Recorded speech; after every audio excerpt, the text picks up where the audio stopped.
Hello guys, मैं एहसान हुसैन और आप देख रहे हैं मेडिसिन मेडिकोस। आज मैं बात करने जा रहा हूं अस्थमा के बारे में। लोगों में अस्थमा क्यों हो जाता है, क्या कारण होते हैं इसके, क्या लक्षण होते हैं और इसका क्या ट्रीटमेंट करना चाहिए, तो यही सब जानने के अपन इस वीडियो में। तो मेरे वीडियो को पूरा देखें। अगर चैनल पर नए अभी तक सब्सक्राइब नहीं किया है, सब्सक्राइब जरूर कर लें और बेल आइकन को भी प्रेस कर लें, जिससे कि इन्फॉर्मेटिव वीडियोस आपको हमेशा मिलते रहेंगे। तो सबसे पहले जान लेते हैं अस्थमा होता क्या है। अस्थमा में सांस लेने में परेशानी होती है। बहुत सारे पेशेंट्स होते हैं जो गहरी सांस नहीं ले पाते हैं। डिफिकल्टी इन ब्रीदिंग को ही अस्थमा कहते हैं। और इसके साथ ही पेशेंट को घुटन महसूस होती है, क्योंकि जो रेस्पिरेटरी ट्रैक्ट होता है, सांस की जो नली होती है वो नैरो हो जाती है। वो सकरी हो जाने की वजह से पेशेंट पूरी सांस नहीं ले पाता है। इस कंडीशन में पेशेंट को खांसी आती है। ये खांसी सूखी हो सकती है या फिर स्पुटम भी आने लगता है। ये स्पुटम जब सांस की नली में फंस जाता है तब खांसी आती है, जिससे कि स्पुटम बाहर निकल जाए। तो जान लेते हैं इसके कॉजेस के बारे में, क्या कारण होते हैं जिसकी वजह से लोगों में अस्थमा की कंडीशन हो जाती है।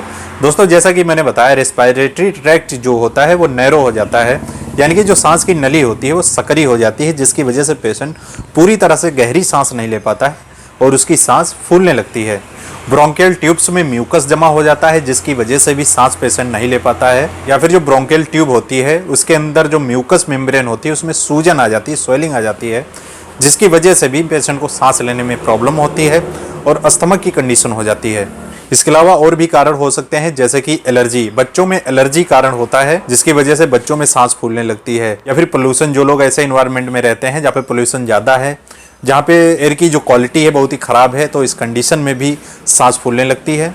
बुजुर्गों में सांस की नली सक्रिय हो जाती है, जिसकी वजह से उनकी सांस फूलने लगती है। या फिर उनके लंग में इन्फेक्शन हो जाता है, तो इन्फेक्शन हो जाने की वजह से लंग्स में सूजन आ जाती है और वहाँ पर म्यूकस इकट्ठा होता है और स्पुटम बनने लगता है, जिसकी वजह से बुजुर्ग पेशेंट्स में सांस फूलने लगती है। अब जान लेते हैं इसके सिम्टम्स के बारे में, इसके क्या लक्षण होते हैं।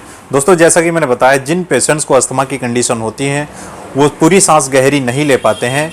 शॉर्टनेस ऑफ ब्रीदिंग हो जाती है, उनके चेस्ट में पेन होता है, रात के टाइम पे उनको ज़्यादा प्रॉब्लम होती है, उनको खांसी आती है और रेस्पिरेटरी ट्रैक्ट इन्फेक्शन बार बार होने लगता है और चेस्ट में भी इन्फेक्शन हो जाता है। ऐसे पेशेंट्स को थकान महसूस होती है, कमजोरी लगती है, भूख नहीं लगती है, बुखार आने लगता है। तो ये कुछ इसके लक्षण होते हैं जिन्हें देखकर आप पहचान सकते हैं पेशेंट को अस्थमा है। तो जान लेते हैं इसके ट्रीटमेंट के बारे में। अगर किसी व्यक्ति को अस्थमा हो गया है तो उसका क्या इलाज करना चाहिए। अस्थमा का ट्रीटमेंट इसके कारण पर डिपेंड करता है।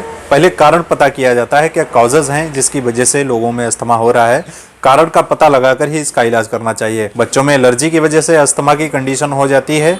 एलर्जी किसी भी चीज़ से हो सकती है, धूल से, मिट्टी से, किसी खाने से, पानी से, या फिर जब एनवायरनमेंट चेंज होता है तो इस कंडीशन में भी एलर्जी हो जाती है, तो बच्चों में सांस फूलने लगती है।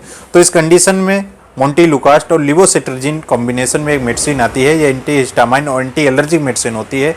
ये पेशेंट को रात को सोने से पहले दी जानी चाहिए, क्योंकि इस टेबलेट को लेने से नींद आने लगती है। बहुत लोगों को ये कन्फ्यूजन रहता है कि अगर किसी व्यक्ति को अस्थमा हो गया है, किसी पेशेंट को, वो एंटीबायोटिक्स ले सकता है या फिर नहीं ले सकता है।